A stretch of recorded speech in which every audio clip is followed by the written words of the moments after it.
Welcome, dear viewers. For more thrilling and exclusive stories every week, become a member. Now sit back, relax, and enjoy your coffee. 3 weeks ago, I stole classified documents from NASA's Goddard Space Flight Center. Not the kind of theft you'd expect from a 26-year-old data analyst with student loans and a Honda Civic held together by duct tape and hope. The kind that makes you question everything you thought you knew about our place in the universe. My name is Jake Morrison, and until recently, I processed routine astronomical data for the Deep Space Network. Boring stuff, satellite telemetry, probe communications, the occasional space junk trajectory. The kind of work that pays the bills, but leaves your soul feeling as empty as the vacuum between stars. The Fermi paradox always fascinated me. You know the one. If the universe is so vast and old, where the hell is everybody? Billions of galaxies, trillions of stars, and we're sitting here alone like the last kid picked for dodgeball.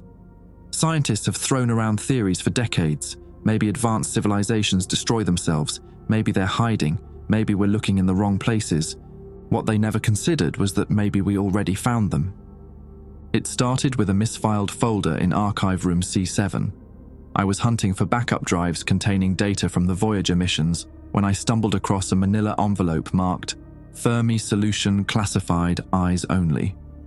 The kind of label that should have sent me running in the opposite direction. Instead, I slipped it under my jacket and walked out like I belonged there. Inside were documents that made my hands shake. Communication logs from 1977, radio signals that weren't random noise, coordinates that led to empty patches of space that weren't actually empty, and photographs, Christ, the photographs of structures that defied every law of physics I thought I understood. The documents revealed that NASA had been receiving deliberate transmissions for over 40 years. Not the random pings and static we expected from alien civilizations, but something far more disturbing. Instructions, warnings, and what appeared to be rules. According to the files, every advanced species in our galaxy had eventually received the same transmission package, a set of protocols that determined whether a civilization would be allowed to continue existing or would simply stop. The documents called it the filter, not the theoretical concept scientists debated, but an actual screening process administered by something older than our solar system. The last page contained coordinates to a facility in Nevada, not Area 51. Everyone knows about that tourist trap. This was something else entirely. Something called Site Omega, where NASA had been conducting what they termed compliance testing since the Carter administration. I should have burned those documents. Should have forgotten what I read and gone back to my cubicle, processing safe, boring data about dead rocks floating in space. Instead, I bought a plane ticket to Las Vegas. That was 3 weeks ago. Now I'm sitting in a rental car outside Site Omega, watching unmarked trucks disappear into the desert, and I finally understand why the universe feels so goddamn empty. We're not alone. We're being watched. And apparently we've been failing the test. Site Omega didn't exist on any map I could find. The coordinates from the classified files led me 43 miles northeast of Vegas, past dried lake beds and Joshua trees that looked like they were pleading with an indifferent sky. My rental car's GPS gave up somewhere around mile marker 37, leaving me with handwritten directions and a growing certainty that I'd made a colossal mistake. The facility materialized from the heat shimmer like a mirage made of concrete and razor wire. No signs, no warnings, just a collection of low buildings that seemed designed to disappear into the landscape. A single access road snaked toward what looked like a glorified truck stop, complete with a guard shack and enough security cameras to film a surveillance documentary. I parked behind a cluster of boulders about half a mile out and pulled out the binoculars I'd bought at a Vegas pawn shop. Through the wavering desert air, I could make out figures in civilian clothes moving between the buildings. Not military, too casual, too varied in age and build. Scientists maybe, or technicians. The stolen documents had mentioned something called Protocol 7 beginning at sunset. I checked my watch. 4:17 p.m. Plenty of time to figure out how the hell I was going to get inside without ending up in a federal holding cell. That's when I noticed the maintenance truck. It was parked near what looked like a service entrance, doors open, engine running. The driver had wandered off somewhere, probably taking a leak behind one of the outbuildings. Classic government contractor move. Leaving vehicles unsecured in the middle of nowhere because who the fuck would steal a truck in the desert? Me, apparently. The sprint across open ground felt like running through soup. Desert heat pressed against me from all sides, turning my shirt into a sweat-soaked mess before I'd covered half the distance. But luck was on my side, or whatever passed for luck when you're committing federal crimes. The truck was empty, keys dangling from the ignition like an invitation. I slipped behind the wheel and drove toward the service entrance with what I hoped looked like contractor confidence. The guard barely glanced up from his phone as I waved the work order I'd printed at a Kinko's in Vegas. Amazing how a clipboard and safety vest could make you invisible. The service entrance led to a loading dock where men in coveralls were unloading equipment I didn't recognize. Cylindrical objects about the size of fire extinguishers, covered in symbols that hurt to look at directly. Not hieroglyphs or alien script, something else entirely.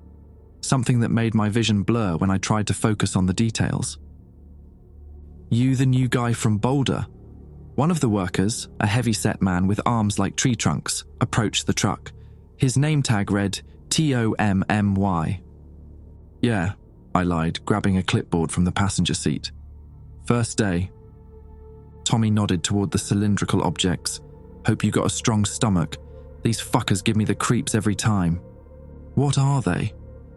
"Hell if I know. They just tell us where to put them and how not to touch the symbols. Lost a guy last month. Poor bastard tried to trace one with his finger during his smoke break. Found him 3 hours later, sitting in the parking lot, talking to somebody who wasn't there. He gestured for me to follow him toward a freight elevator.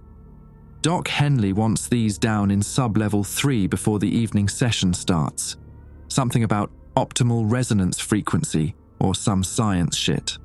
The elevator descended far deeper than I'd expected. Sub-level 3 was actually sub-level 12, according to the button panel. The numbers went down to 15, each one marked with increasingly ominous labels: containment, analysis, protocol testing, and finally, deep storage. Sub-level 12 looked like a cross between a laboratory and a bomb shelter. Reinforced concrete walls lined with what appeared to be copper mesh. Workstations filled with equipment I didn't recognize. All of it connected by cables that seemed to follow no logical pattern. And everywhere, those symbols, etched into metal plates, painted on walls, even carved into the concrete floor. "Don't stare at them too long," Tommy warned, setting down one of the cylinders. "Doc says they're not really symbols at all, more like instructions. Your brain tries to process them and sometimes it gets confused about who's giving the orders." That's when I heard the humming. Not mechanical, organic somehow, like a choir of voices pitched so low they registered more as vibration than sound. It seemed to come from the walls themselves, pulsing in rhythm with something I couldn't identify. Tommy noticed my expression. "Yeah, that's new as of last week. Started right after they brought up the transmission equipment from deep storage. Doc says it's just harmonic resonance from the containment field, but between you and me." He leaned closer, lowering his voice. "I think something down there is trying to communicate." The humming intensified, and for just a moment I could swear I heard something like words buried in the frequency. Not English, not any human language at all. But somehow, impossibly, I understood the meaning. "The testing begins at sunset. Follow the rules or join the others. Welcome to the filter." Tommy left me alone with the cylinders while he went to grab more equipment from the freight elevator.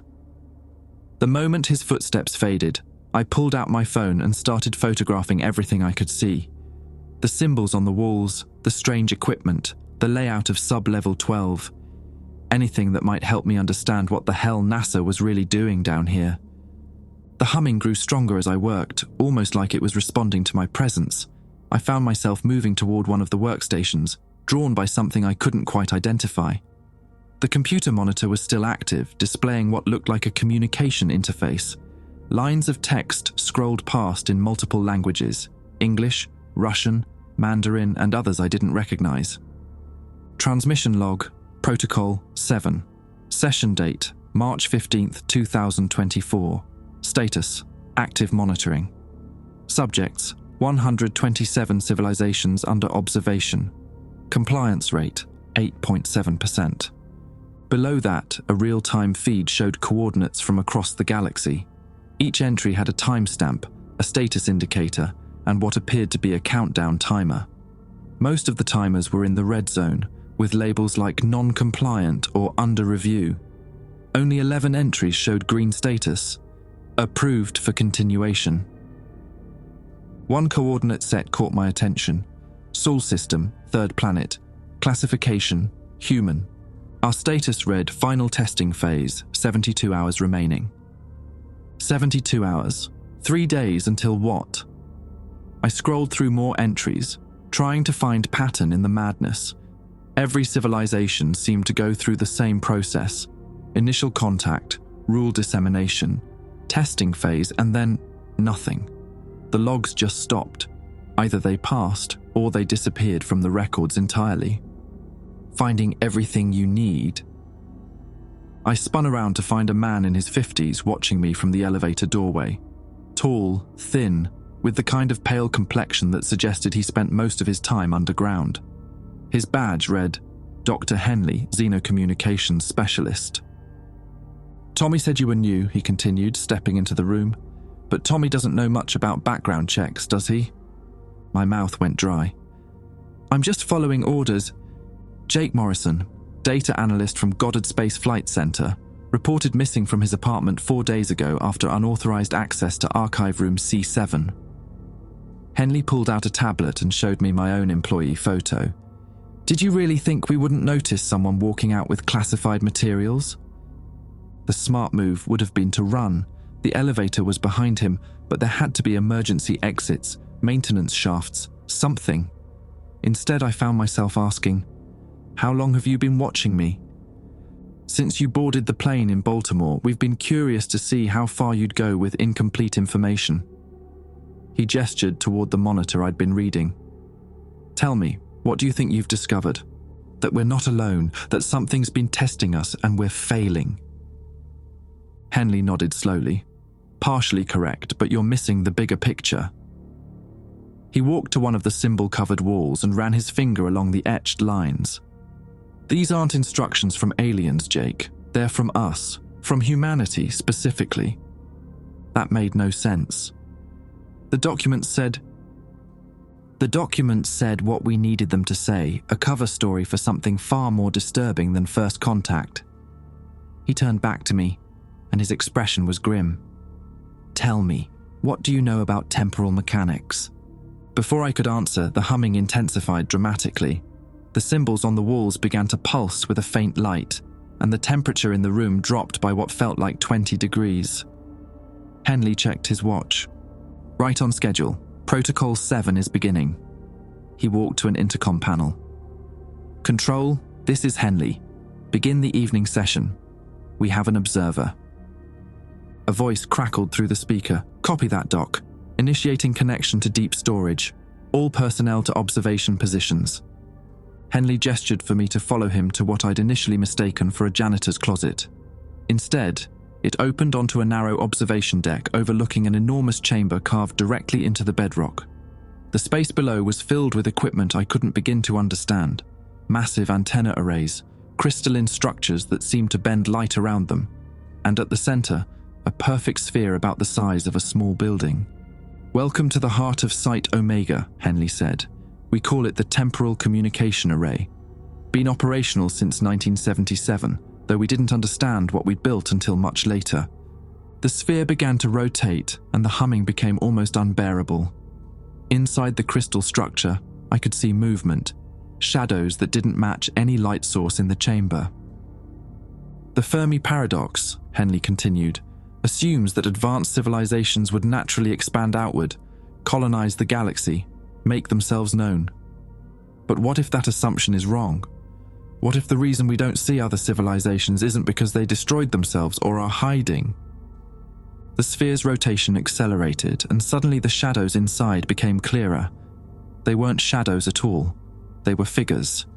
Human figures, but wrong somehow, moving in ways that suggested they existed in more dimensions than I could perceive. What if, Henley said, the reason we don't see other civilizations is because they never existed in the first place? The communication array reached full power and the chamber filled with a sound like reality tearing. Through the observation window, I watched as the figures in the sphere began to gesture, their movements creating visible distortions in the air around them. In 1977, we made contact with ourselves, Henley explained. Not aliens, humans from a timeline where our species survived long enough to master space and time. They've been sending messages back through history, trying to guide our development, prevent the mistakes that led to their isolation. The figures in the sphere turned toward our observation deck, and I found myself staring into faces that were unmistakably human, but stretched across temporal dimensions I couldn't comprehend. One of them raised a hand, and suddenly I could hear voices, not through my ears, but directly in my thoughts. The rules are simple, they said. Follow them exactly, and your timeline continues. Deviate, and you join the countless others who chose wrong. On the monitors surrounding the chamber, I watched as the real-time galactic survey updated. Civilizations that had existed moments before simply weren't there anymore. Their coordinates remained, but the life signs, the radio emissions, the heat signatures, all gone, as if they'd been erased from existence itself. Every civilization faces the same choice, Henley said. Accept guidance from their future selves, or maintain free will and face extinction. The filter isn't administered by aliens, it's administered by us, by the versions of ourselves that chose survival over independence. The temporal humans in the sphere began to fade, but not before delivering one final message. Tomorrow night, you choose. Follow the rules we've prepared, or join the silence between stars. Remember, free will is the luxury of the extinct. The temporal humans faded from the sphere, leaving behind a silence that felt heavier than the humming had been. Henley led me through a series of corridors I hadn't seen before, each one lined with photographs that made my stomach twist. Images of cities I didn't recognize, landscapes that looked almost Earth-like but wrong in subtle ways, purple skies, 3 moons, forests of crystalline trees. Failed timelines, Henley explained, noticing my attention to the photos. Every civilization that chose independence over guidance. We document them before they're removed from the equation. He stopped at a reinforced door marked Archive Vault, Historical Compliance Records. His keycard opened it with a soft beep, revealing a room filled with filing cabinets that stretched from floor to ceiling. Each cabinet was labeled with coordinates and dates spanning centuries. The rules aren't arbitrary, he said, pulling out a thick manila folder. They're survival instructions based on the collective experience of billions of timelines. The future humans have seen every possible way a species can destroy itself, and they've distilled that knowledge into protocols designed to prevent extinction. The folder contained documents that looked similar to what I'd stolen from Goddard, but far more detailed. Pages and pages of specific instructions, each one accompanied by explanations written in multiple languages and what appeared to be mathematical proofs. Protocol 7. Earth Timeline. Designation.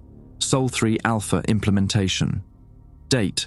March 16th, 2024. Compliance deadline. 72 hours from initiation. The first rule was simple enough. Between sunset and sunrise, no electronic communication devices may transmit beyond Earth's atmosphere. It seemed innocuous until I read the explanation. Tomorrow night, humanity would receive what the documents called the final test, a communication from something in deep space that would trigger an evolutionary leap in human consciousness. But only if we weren't broadcasting our response to the rest of the galaxy. What happens if someone violates that? I asked. Henley pulled out another folder, this one filled with photographs of what looked like empty planets. Timeline SOL 3 Beta. They had an amateur radio operator in Nebraska who decided the rules didn't apply to him. Transmitted for exactly 12 minutes before the signal cut out. He pointed to one of the photos. This was taken 6 hours later. Population, 0. Infrastructure, intact. It's like everyone just stopped existing. The second rule was more complex. All individuals currently employed in positions of global decision-making authority must remain within designated safe zones during the test period. The safe zones were marked on a map. underground facilities like Site Omega scattered across the globe, each one equipped with temporal shielding. The test involves exposure to information that can fundamentally alter human neural pathways, Henley explained. World leaders, military commanders, anyone with the power to make decisions that affect large populations. They need to be isolated until the process is complete. Otherwise, they might make choices based on post-test consciousness while still operating with pre-test limitations. I thought about the implications. So you're essentially removing humanity's leadership during the most critical moment in our species' history. We're protecting them, and by extension, protecting everyone else. He pulled out a tablet showing a real-time global map.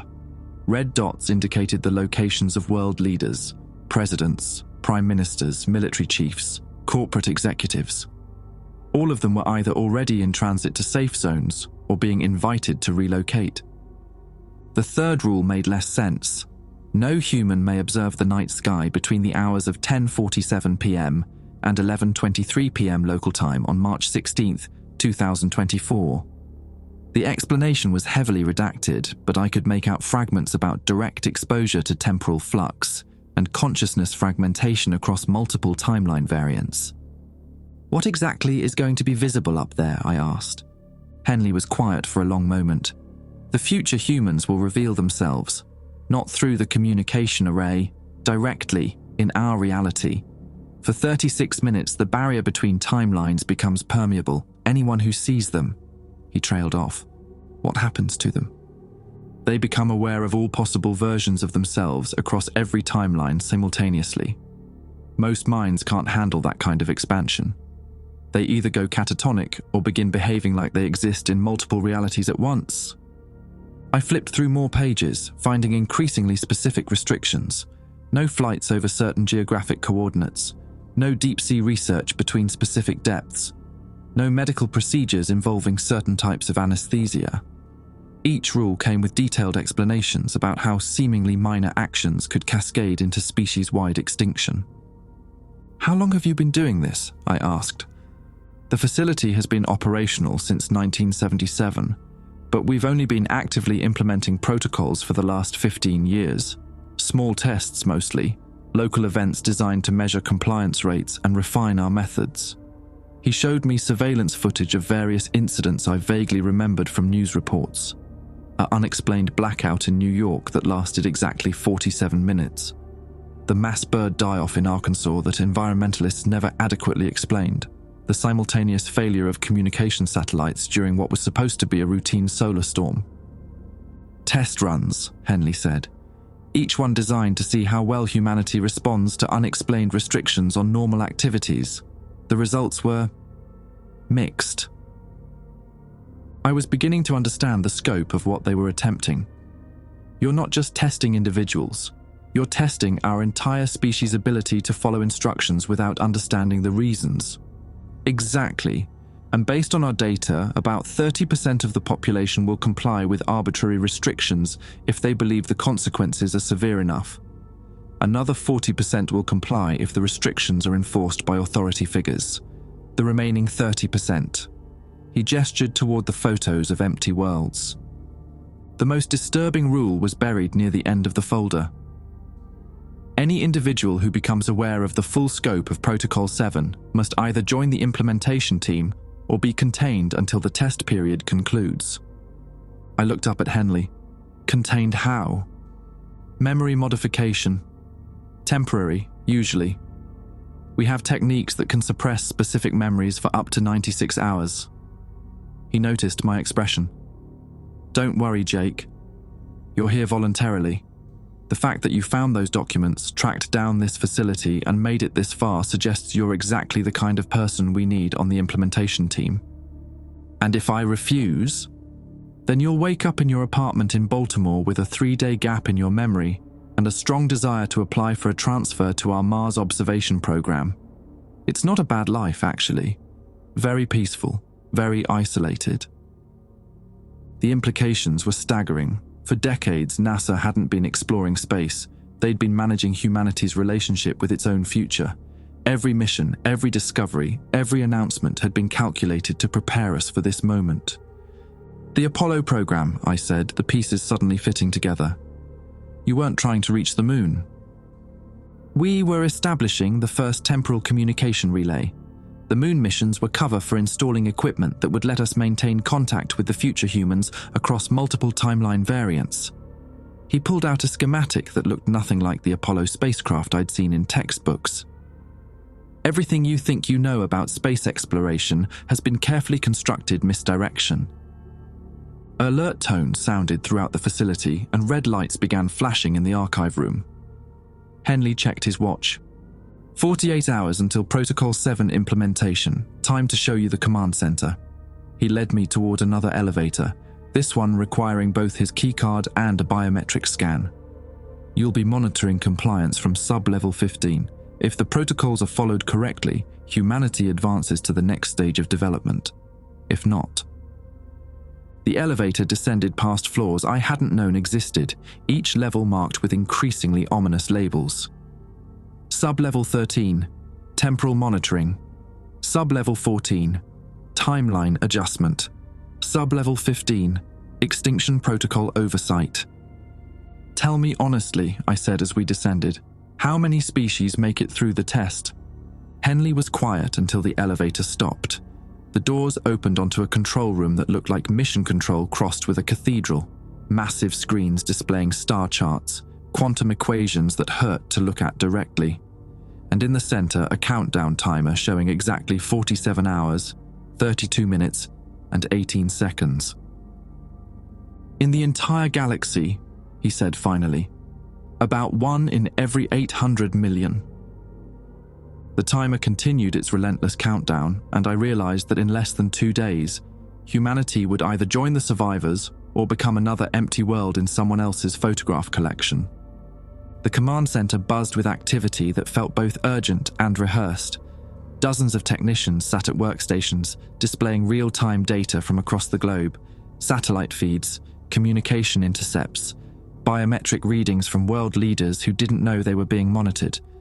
At the center of it all, the countdown timer cast everything in harsh red light. 46 hours, 14 minutes, 32 seconds. Henley introduced me to the night shift supervisor, a compact man in his 40s named Davidson who spoke with the clipped efficiency of someone accustomed to managing disasters. Morrison's our new observer, Henley said. Give him the full briefing. Davidson handed me a headset and gestured toward an empty workstation. We're currently tracking 847 potential compliance violations worldwide. Everything from ham radio operators in South Dakota to cargo ships that haven't received updated navigation protocols. Your job is to monitor the implementation cascade and flag any deviations that could trigger a timeline collapse. The workstation displayed a world map covered in status indicators. Green dots represented compliance zones, areas where the rules were being followed either voluntarily or through what the system euphemistically called guided cooperation. Yellow dots indicated partial compliance and red dots marked active violations. There were far too many red dots. What's our current compliance rate? I asked. 62% and falling, Davidson replied. We expected resistance, but not this much. The amateur radio community is being particularly difficult. They think the transmission restrictions are some kind of government overreach. I watched as technicians worked phones and keyboards trying to manage a crisis that spanned continents. On one screen, I could see footage from what looked like a military base in Colorado, where soldiers were being told to power down all satellite communication equipment. On another, a cargo ship in the Pacific was being redirected away from specific coordinates by what appeared to be Coast Guard vessels. How are you coordinating all this without violating your own rules about electronic communication? I asked. Davidson smiled grimly. Landlines, fiber optic cables, Morse code in some cases. We've spent 40 years building a parallel communication network that doesn't rely on satellites or radio transmission. Tonight, it all gets put to the test. An alarm sounded at one of the workstations and a technician called out, "We've got a code 7 in Mumbai. Astronomical Observatory is refusing to shut down their deep space array." On the main screen, I watched surveillance footage of the Tata Institute of Fundamental Research, where a group of astronomers were apparently ignoring evacuation orders. One of them, an elderly man with a beard, was gesturing angrily at security personnel while pointing toward a large radio telescope. Dr. Rajesh Khurana, Davidson explained, one of the world's leading experts in extraterrestrial communication. His team detected unusual signals 3 days ago, and they're convinced something significant is about to happen. He's not wrong, I said. No, but he doesn't understand that observing it directly will kill him and everyone in a 50-kilometer radius. Davidson spoke into his headset. Delhi Station, this is Control. Authorization Tango 77. Implement containment protocol for the Mumbai Observatory. On screen, I watched as what looked like a power grid failure plunged several city blocks into darkness. The radio telescope went silent, its massive dish tilting downward as emergency generators failed to engage. Jesus, I said, you can cut power to entire sections of major cities. We've been preparing for this night for decades, Davidson said. Strategic infrastructure partnerships, backup systems, contingency plans for every scenario we could imagine. The Mumbai blackout will be attributed to a transformer explosion. Local news is already running the story. Another alarm.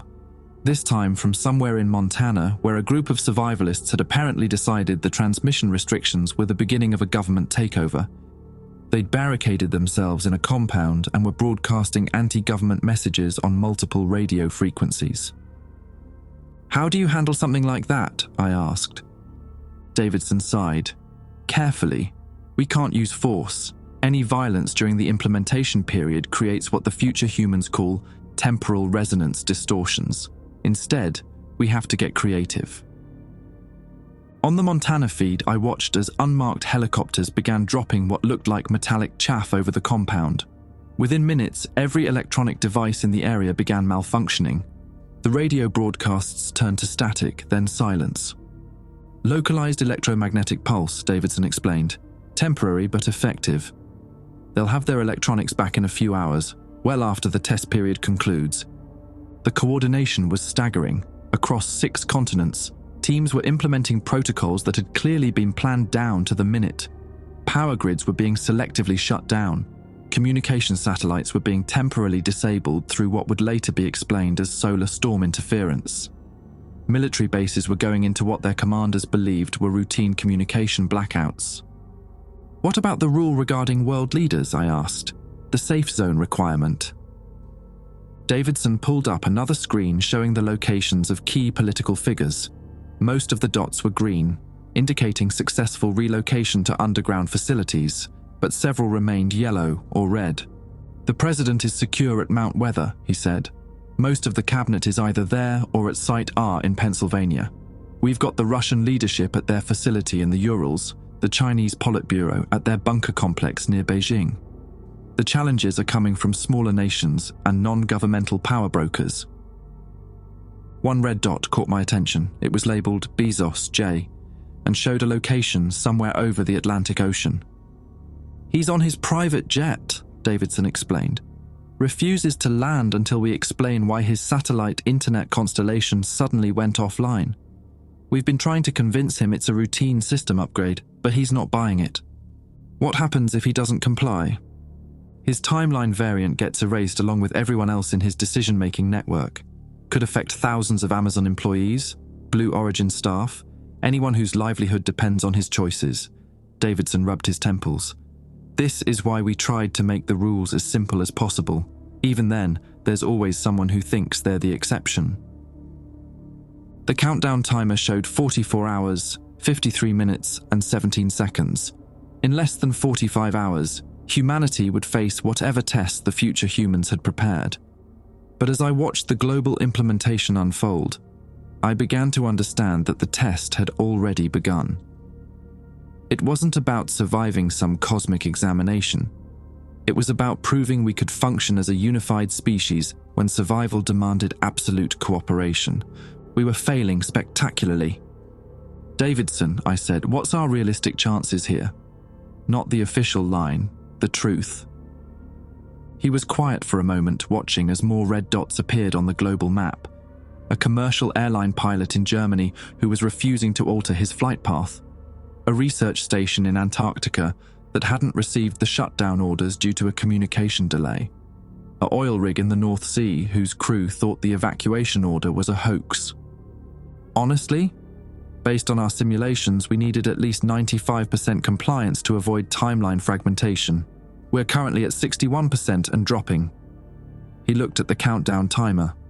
Unless something changes dramatically in the next day and a half, we're going to join all those empty worlds in the archive photos.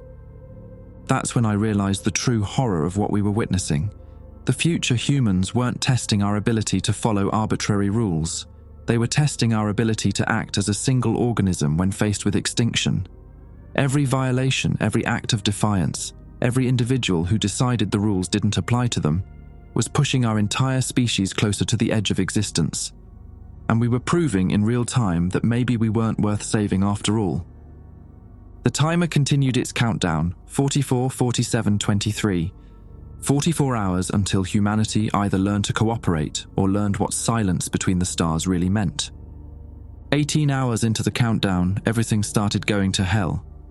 I'd managed maybe 3 hours of sleep in the facility's break room before Davidson shook me awake. "We've got a situation," he said, and the exhaustion in his voice told me it was worse than the usual cascade of compliance violations we'd been managing. The command center had transformed overnight. What had been controlled chaos was now barely contained panic. Half the workstations showed error messages or static feeds. The global compliance map that had displayed a mix of green, yellow, and red indicators now looked like it was bleeding. Vast sections of red spreading across entire continents. "What the hell happened?" I asked. "Jakarta," Davidson said, pointing to a cluster of dead feeds in Southeast Asia. "We lost contact with the entire Indonesian operation 6 hours ago. Last transmission indicated they were dealing with massive civil unrest after the communication blackouts. Then, nothing." The main screen displayed satellite imagery of Jakarta from yesterday compared to this morning. The difference was subtle, but unmistakable. The city looked exactly the same, but there was no movement. No traffic on the highways, no lights in the windows, no heat signatures from industrial districts that should have been operating around the clock. "Population?" I asked, though I already suspected the answer. "Gone. 264 million people, just not there anymore. Infrastructure's intact, but it's like everyone simply stopped existing." A technician at a nearby workstation called out, "Control, we're getting similar reports from the Bangalore facility. They're showing complete population loss across southern India. Estimated affected area includes parts of Karnataka, Tamil Nadu, and Andhra Pradesh." I stared at the feeds showing empty cities, abandoned highways, airports with planes sitting motionless on runways. This is what happens when compliance drops below critical thresholds. "Timeline fragmentation," Davidson confirmed. "The future humans warned us about this. When too many people in a geographic region violate the protocols simultaneously, it creates what they call coherence cascades.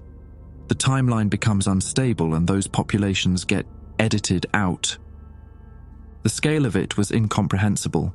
Hundreds of millions of people weren't dead. They had never existed. Their timelines had been severed from reality itself, leaving behind empty spaces that the rest of the world would somehow rationalize or forget. "How is this not front-page news everywhere?" I asked. "Because the people who would report it don't exist anymore," Davidson said grimly. "And the people who remain are experiencing something the future humans call continuity adjustment. Their memories are automatically filling in the gaps, creating explanations for why those cities were always less populated, why certain companies never existed, why family members they think they remember were actually just dreams or characters from movies they saw." A new alarm sounded, this one with a different tone than the compliance violations. On the main screen, a feed from Site Bravo, apparently their facility in Switzerland, showed chaos in what looked like an identical command center. Technicians were evacuating while sparks flew from overloaded equipment. "Site Bravo is experiencing temporal feedback," Davidson announced to the room. "All European operations are being transferred to backup facilities." I watched European members of the implementation team stumbling through corridors as reality seemed to flicker around them. Some of them moved normally, others jerked and twitched like they were experiencing severe lag. and a few simply stood perfectly still with expressions of absolute confusion. The temporal shielding is failing, Davidson explained. When too many timeline fragments get severed simultaneously, it creates interference patterns that affect our protective systems. The people in those facilities are experiencing multiple timeline variants simultaneously. One of the European technicians on screen turned toward the camera, and I could see that his face was cycling through different expressions: terror, confusion, recognition, then back to terror, as if he was living through several different versions of the same moment. "Jesus," I whispered, "how long do they have?" "Until the feedback stabilizes or their consciousness fragmenting becomes permanent. Could be minutes, could be hours." More feeds went dark across Asia and parts of Europe. The global compliance rate, which had briefly stabilized around 58%, was now plummeting toward 40%. Davidson pulled up projections that made my stomach turn. "At current rates, we'll hit cascade failure in approximately 14 hours, he said. "Once we drop below 35% compliance, the timeline fragmentation becomes irreversible. Even if everyone started following the rules perfectly, too much coherence would already be lost." What does that mean for North America? Best case scenario, we become an isolated island of existence surrounded by edited-out geography. Worst case? He gestured toward the feeds of empty Indonesian cities. Same thing that happened to them, just on a larger scale. The countdown timer showed 25 hours, 43 minutes, and 17 seconds. Just over 25 hours until the final test. But at this rate, there might not be enough of humanity left to take it. That's when Tommy appeared on one of the internal feeds, running through sublevel 12 with what looked like panic. He reached the freight elevator and started pressing buttons frantically, but the doors wouldn't open. Behind him, the symbols on the walls were pulsing with that same sickly light I'd seen before, but brighter now, almost strobing. "What's happening down there?" I asked. Davidson switched to internal communications. "Sub-level 12, this is Control. Report status." Tommy's voice came through crackling with static. "The containers are doing something weird, Doc. The symbols, I don't know how to describe it. They're moving, like actually moving around the walls." On the feed, I could see what he meant. The etched symbols weren't just pulsing, they were rearranging themselves, flowing like liquid across the concrete surfaces. New patterns were forming, more complex than anything I'd seen in the archives. "Tommy, get to the emergency stairs immediately," Davidson ordered. "Do not look directly at the symbol formations." But Tommy was already staring. I watched as his expression shifted from fear to fascination, to something approaching religious awe. He reached out toward one of the moving symbol clusters, and the moment his finger made contact with the wall, every light in sub-level 12 went out. The feed switched to infrared, showing Tommy's heat signature standing motionless in the darkness. But around him, other heat signatures were beginning to appear, humanoid forms that definitely hadn't been there moments before. "Are those the future humans?" I asked. "No," Davidson said, his voice tight with concern. "Those are timeline echoes, versions of Tommy from realities where he made different choices. The symbol array is pulling them through the dimensional barriers." On screen, the Tommy shapes began to move, each one performing different actions. One was backing toward the elevator, another was examining the containers, a third was writing something on the walls with what appeared to be his own body heat. How many versions of him are there? Potentially infinite. Every choice creates a branch, every branch creates a new Tommy. The temporal feedback is bringing them all into phase simultaneously. The original Tommy, or what I assumed was the original, suddenly turned toward the camera. His heat signature was flickering, and when he spoke, his voice came through the intercom layered with dozens of other versions of himself. "Control, I can see them all, every choice I never made, every path I never took. There's a Tommy who never worked here, a Tommy who died in Iraq, a Tommy who became a physics professor, a Tommy who..." The voice became unintelligible as more variants spoke simultaneously. Then all the heat signatures converged into a single point and vanished. The infrared feed showed sub-level 12 completely empty. "Where did he go?" I asked. Davidson was already pulling up diagnostic reports from across the facility. "Timeline collapse. Too many variants in one location creates a paradox that reality resolves by erasing the entire causal chain. Tommy never existed in any timeline now. But that wasn't the worst part. The worst part was that none of the other technicians seemed to notice. They continued working at their stations as if Tommy had never been part of the operation. When I mentioned his name, they looked at me with polite confusion, as if I was talking about someone from a movie they'd never seen. "The continuity adjustment is happening to us too," Davidson said quietly. "We're losing team members to timeline fragmentation, but our memories are being edited in real time to maintain coherence. For all we know, we've lost dozens of people in the last few hours, but we can't remember them because they never existed."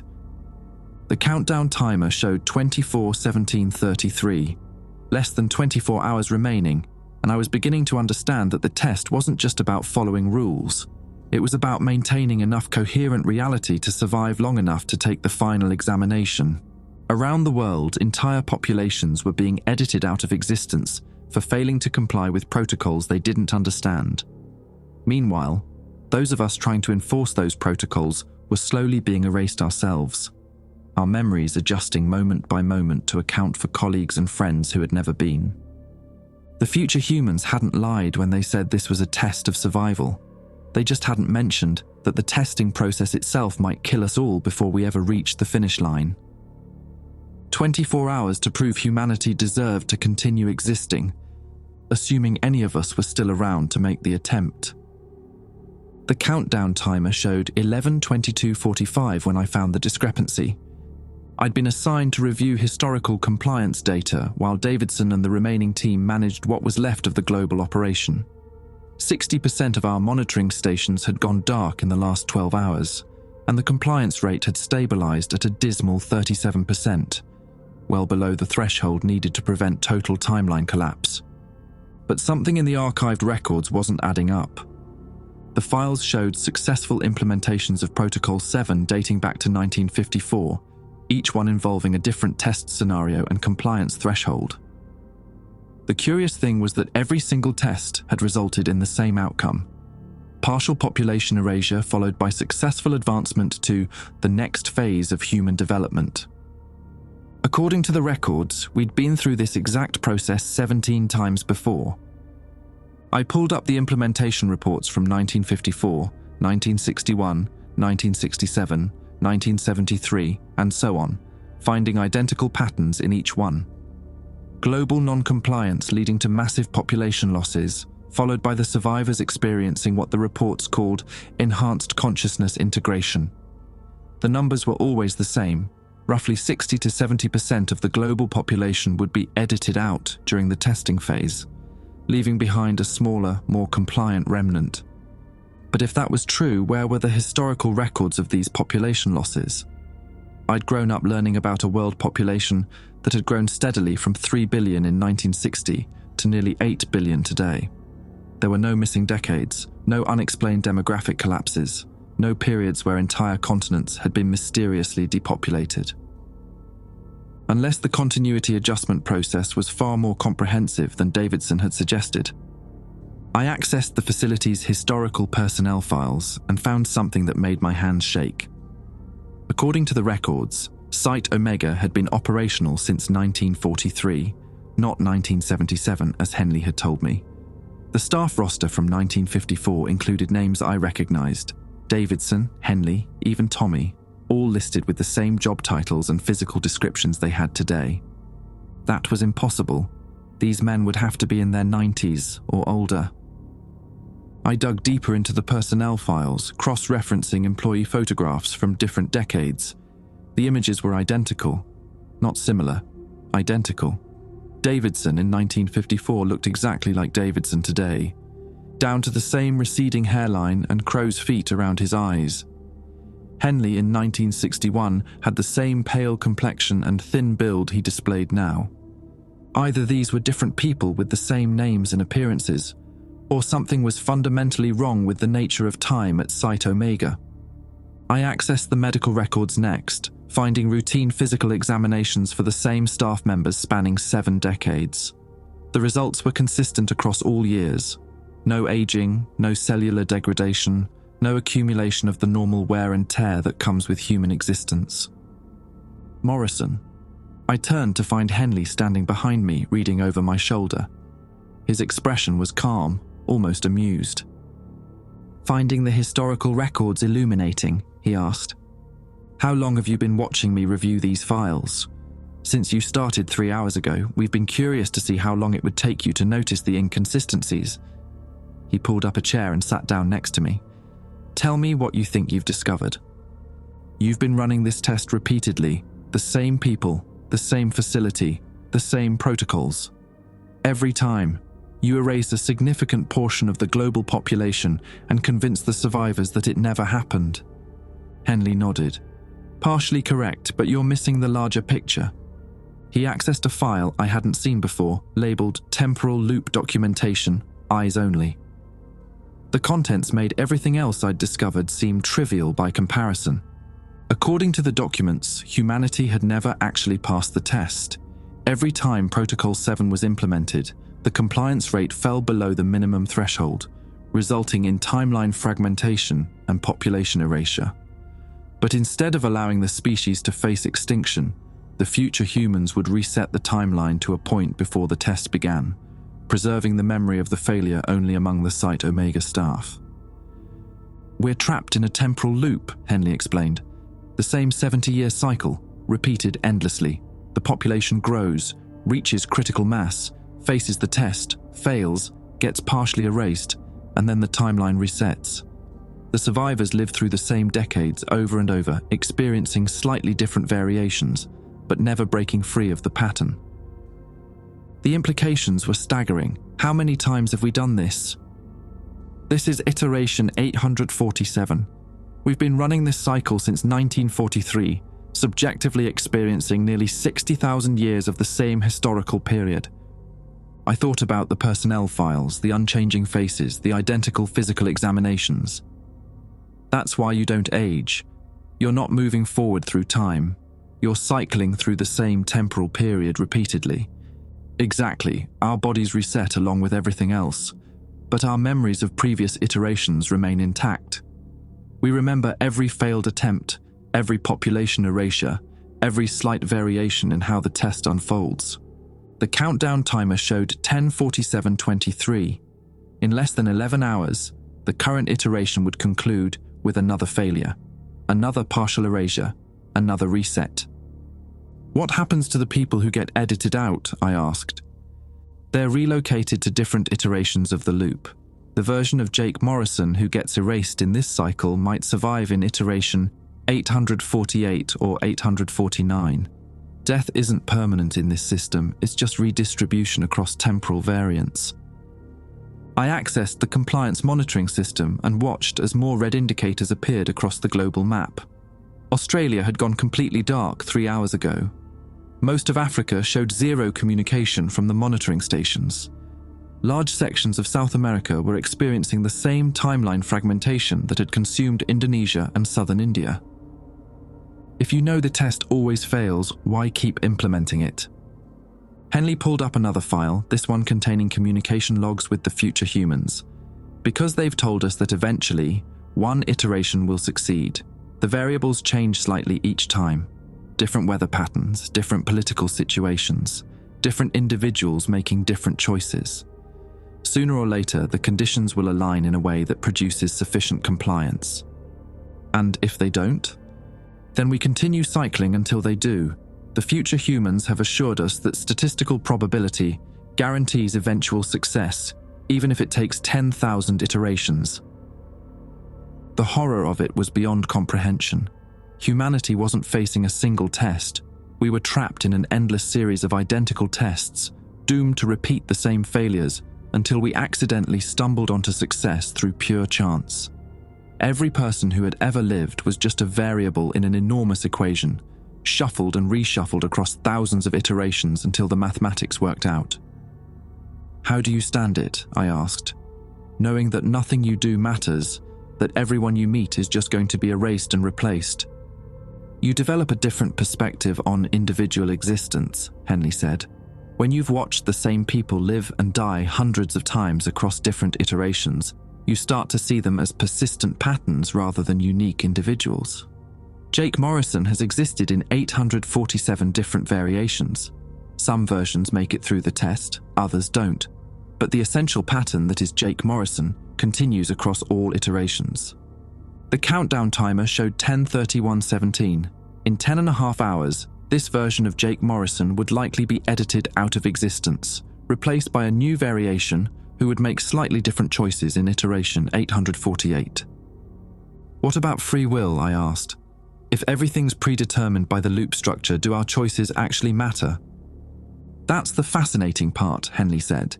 Each iteration produces genuinely different outcomes despite identical starting conditions. Chaos theory in action, tiny variations in initial conditions create vastly different results.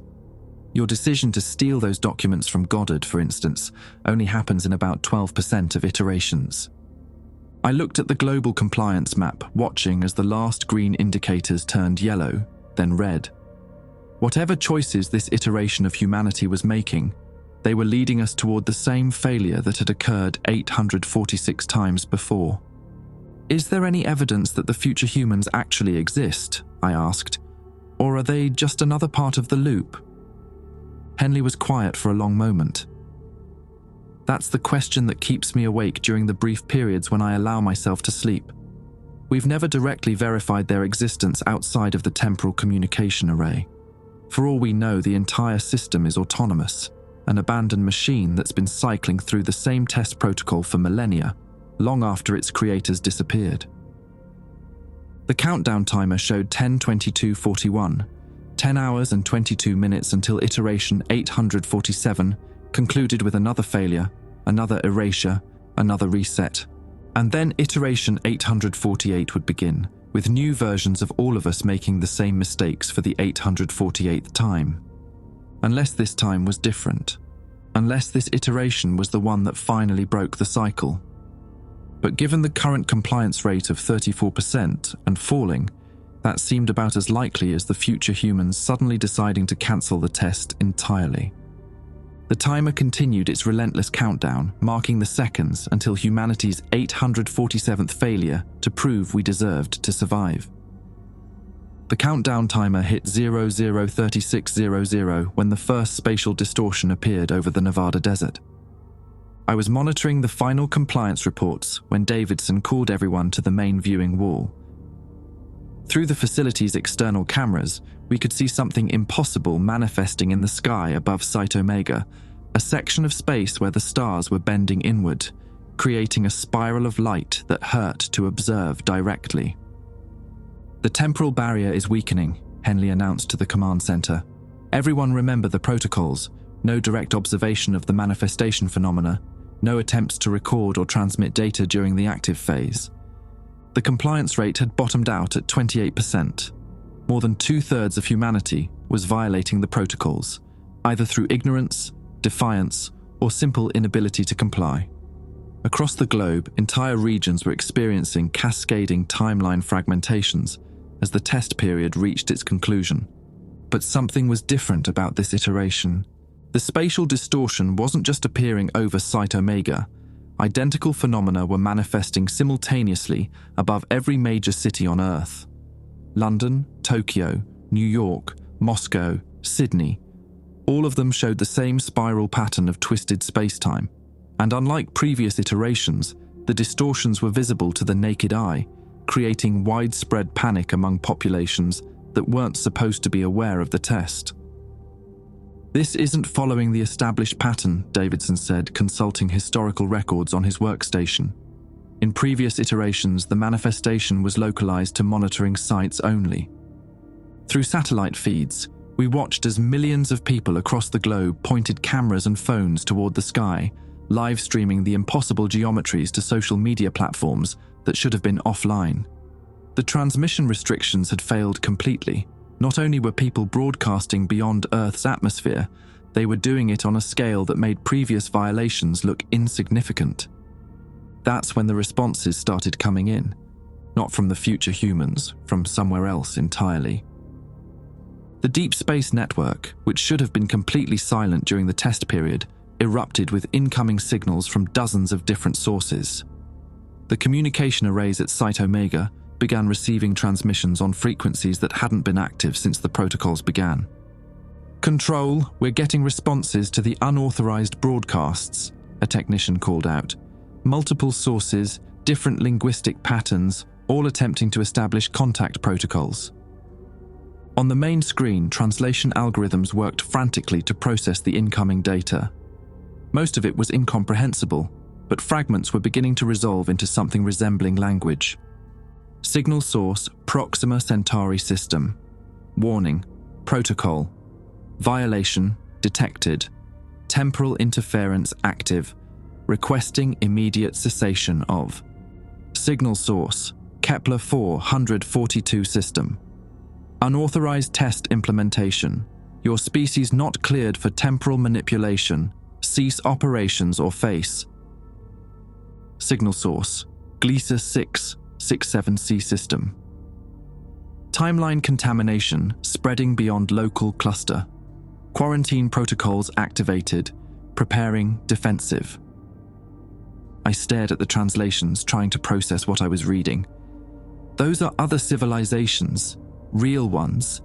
They're responding to our test broadcasts. Henley had gone pale. That's impossible. The temporal shielding should prevent any signals from reaching outside our local timeline iteration. More responses poured in, each one more urgent than the last. The translation algorithms identified at least 37 different alien languages, all expressing variations of the same message. Stop the test immediately or face consequences. Signal source Wolf 359 system. Your temporal loop has been interfering with neighboring civilizations for 847 iterations. Multiple species experiencing timeline contamination. This is your final warning. The truth hit me like a physical blow. The test isn't just affecting Earth. Our temporal loop has been creating interference patterns that are damaging other civilizations across the galaxy. Davidson pulled up long-range sensor data that showed impossible readings.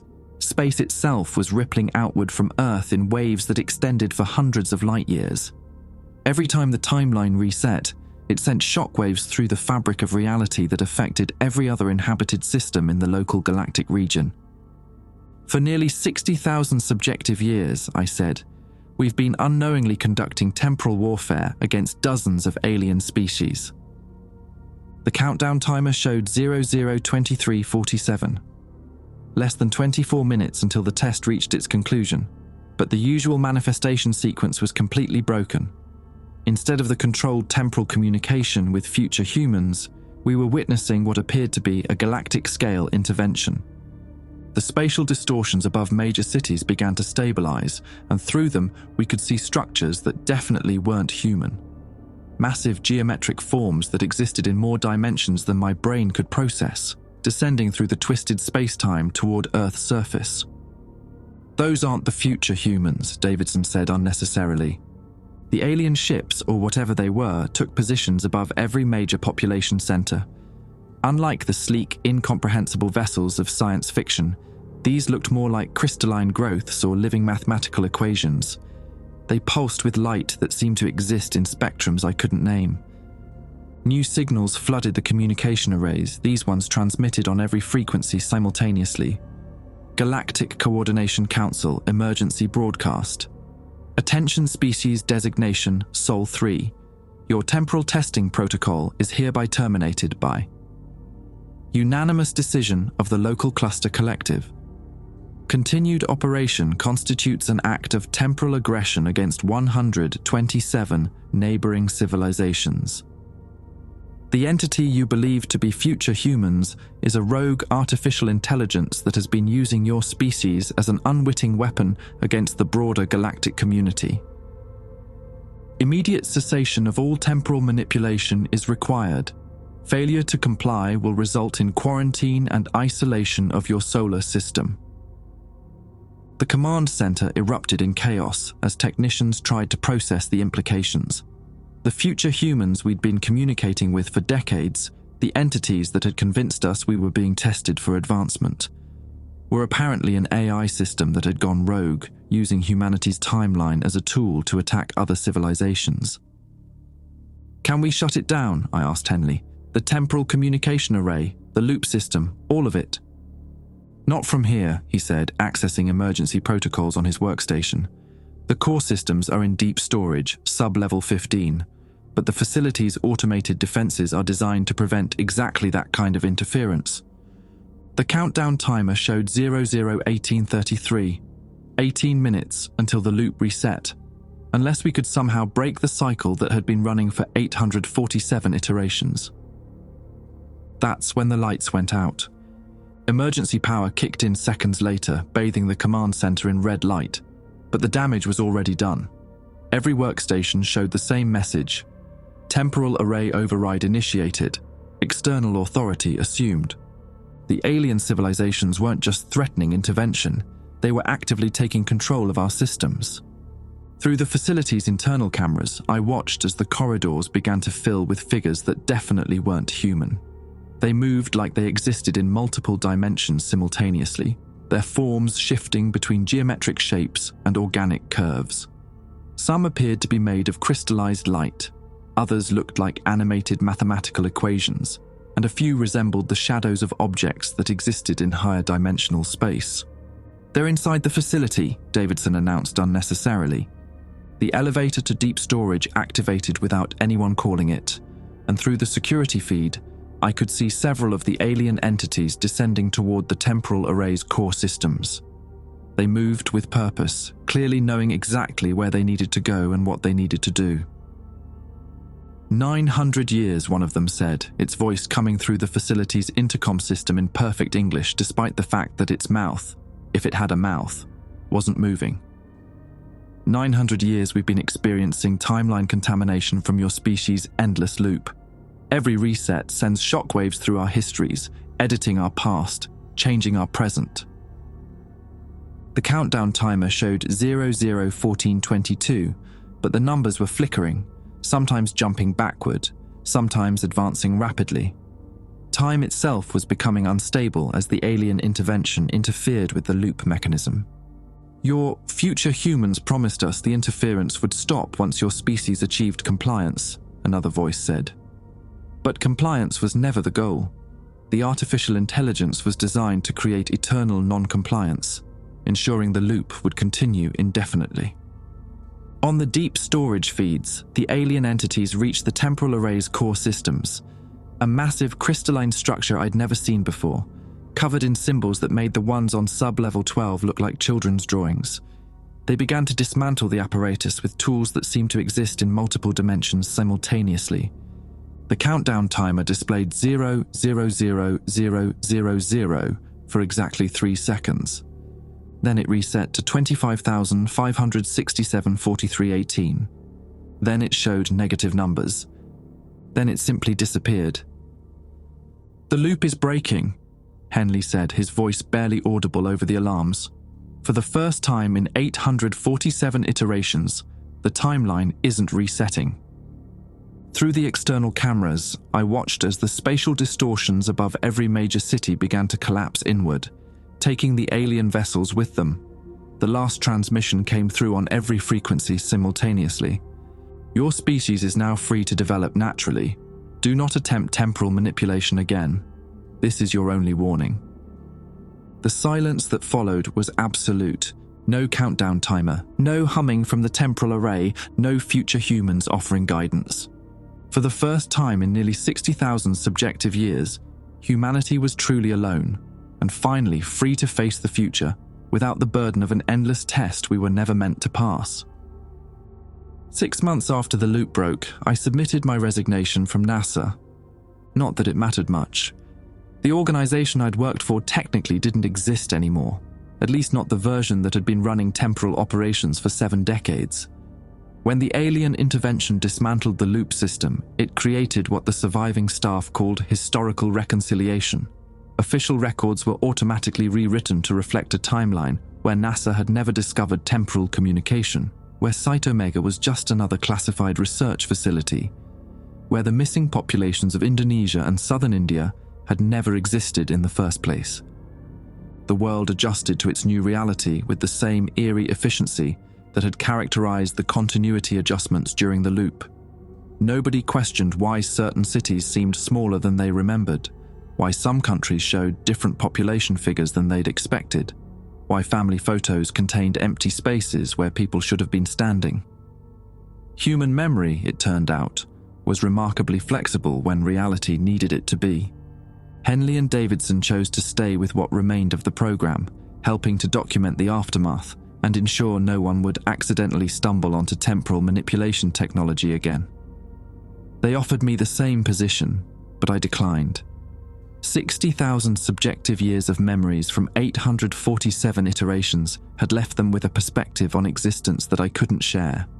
They spoke about individual humans the way entomologists might discuss interesting beetles, fascinating patterns worthy of study, but ultimately temporary manifestations of larger systems. I moved to a small town in Montana and bought a cabin with no internet access, no satellite TV, no connection to the global communication networks that had unknowingly facilitated our species' cosmic aggression. The isolation suited me. After witnessing the controlled demolition of human free will across hundreds of iterations, I found something profoundly comforting in making small, inconsequential choices about when to chop wood or whether to plant tomatoes in the back garden. The dream started 3 weeks after I moved to the cabin. Not nightmares, something far stranger. I would fall asleep and find myself experiencing memories that weren't mine. Different versions of Jake Morrison from different iterations, living through variations of the same events. There was the Jake who had never discovered the classified documents, the one who had died in a car accident before reaching Site Omega, the one who had successfully convinced the global population to comply with Protocol 7. Hundreds of different lives, all equally real, all equally me. The alien civilizations had freed humanity from the temporal loop, but they hadn't erased the connections between iterations. Somewhere in the quantum foam of collapsed timelines, all those other versions of myself continued to exist as persistent information patterns. And occasionally, during the vulnerable moments between waking and sleeping, I could access their experiences. Through these dream memories, I learned that compliance with Protocol 7 had never actually led to species advancement. The iterations where humanity achieved 95% compliance simply resulted in more efficient population editing. The temporal AI would erase everyone except the most obedient 10%, creating a docile remnant that posed no threat to the galactic community. The advancement was just another form of extinction, dressed up in prettier language. We had been fortunate that our species was too chaotic, too individualistic, too fundamentally uncooperative to pass the test. Our failure had saved us from a fate worse than the loop itself. Last week, I received a package with no return address. Inside was a single document, a page from the Galactic Coordination Council's official records, translated into English. It listed Earth's new classification status: species, designation, Sol 3, human, status, quarantined. Temporal interference development, level, pre-contact monitoring. Required, no notes. Species shows promising resistance to artificial influence. Recommend natural development without intervention. Caution: do not underestimate their capacity for unpredictable behavior. Apparently, our stubborn refusal to follow instructions had impressed them. In a galaxy full of civilizations that had achieved compliance through various forms of social engineering, humanity stood out as refreshingly, dangerously uncontrollable. I keep the document framed above my fireplace next to a photograph from my old life at Goddard, back when I believed the universe was empty and we were alone among the stars. Sometimes I wonder if that version of reality was actually preferable. The cosmos felt smaller then, but it was ours. Now I know we're surrounded by ancient civilizations who view us as interesting but unpredictable specimens, best observed from a safe distance. The Fermi paradox had been solved, just not the way anyone expected. The universe wasn't empty, it was full of species that had learned to keep their mouths shut and follow the rules. We remained visible precisely because we were too chaotic to be civilized, too individualistic to be controlled, too fundamentally human to accept guidance from entities that claim to know better. In the end, our greatest weakness had turned out to be our greatest strength. I still dream of other iterations sometimes, other versions of myself living through different choices in different timelines. But when I wake up in my cabin in Montana, surrounded by the quiet chaos of an unobserved life, I'm grateful to be exactly where I am, free, unguided, and finally alone with the consequences of our own decisions. The universe is vast and full of wonders we'll probably never understand. Thank fuck for that.